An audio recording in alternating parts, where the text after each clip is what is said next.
Bonjour à tous, j'espère que vous allez bien. Nouveau podcast aujourd'hui.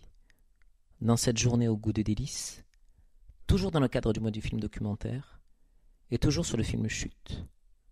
Après celui de Alain Guillon, voici le podcast de Philippe Worms, co-réalisateur de ce film. Le mois du film documentaire sera cette année décalé, du 23 au 29 novembre, sur notre nouvelle chaîne YouTube qui va naître prochainement. Alors, asseyez-vous confortablement, prenez du plaisir et bonne écoute. Alors vous nous demandez de parler de notre métier. Alors Alain et moi on est documentaristes, c'est-à-dire réalisateurs de documentaires, de films documentaires. Alors c'est quoi un documentaire? Est-ce que j'explique ça? Oui, un documentaire c'est un film qui raconte des histoires avec des personnages réels. Je crois qu'on peut dire ça comme ça, d'être avec des comédiens et des scénarios. On raconte des histoires avec du réel. Voilà, et nous, plus précisément, le film que vous allez voir, c'est un film qu'on peut replacer dans l'histoire du documentaire, dans un style qui existe très fortement depuis les années 60, qu'on appelle le cinéma direct, le cinéma vérité, c'est-à-dire un cinéma où on pose sa caméra, on observe, on regarde, on intervient le moins possible et on capte le réel brut. Voilà, ça c'est... Donc effectivement, il y a une grande lignée de documentaristes qui ont fait du cinéma vérité, Wiseman évidemment, Robert Kramer, voilà, des gens comme ça, Denis Gerbrand en France, Claire Simon, voilà, vous les connaissez sans doute, voilà quelques noms.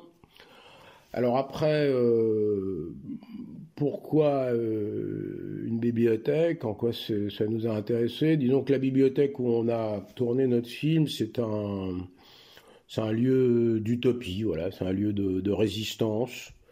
C'est un endroit où on lutte contre les inégalités sociales, la violence du monde.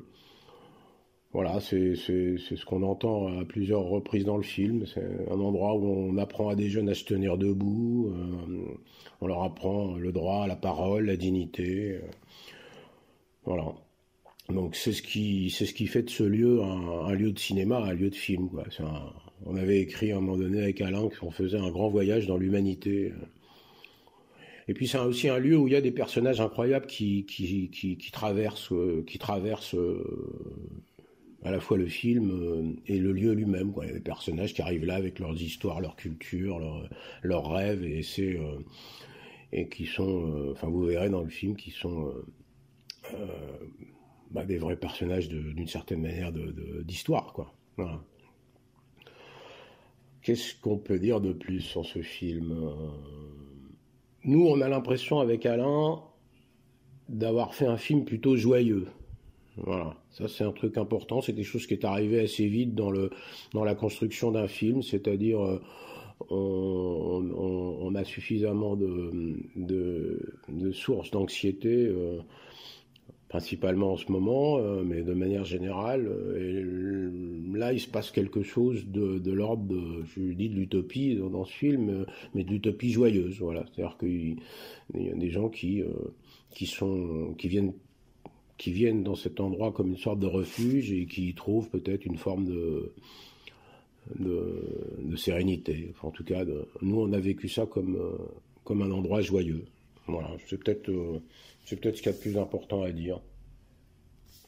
Merci. Eh bien, merci beaucoup Philippe pour ces détails sur cette expérience de vie et surtout sur l'alchimie qui peut naître parfois lorsqu'on se lance dans des grands projets. Merci pour vos écoutes, passez une bonne journée et à bientôt pour un prochain podcast.